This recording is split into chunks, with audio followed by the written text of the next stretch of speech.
চলো আজকে রাধারানীর মতো সঙ্গ করে আজকে সাধু হওয়ার চেষ্টা করি। তাই শেখরও শেখরে করে হাসিয়া হাসিয়া চোর হইল সাধু করা আছে সত্যি। দেখতে দেখতে দেশে প্রভাব হয়ে গেছে। এমন সময় সখীরা চিন্তা করলেন,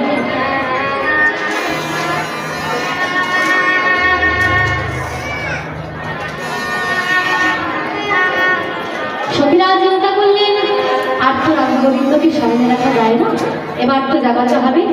তাই সখীরা সবাই মিলে রাধা গোবিন্দকে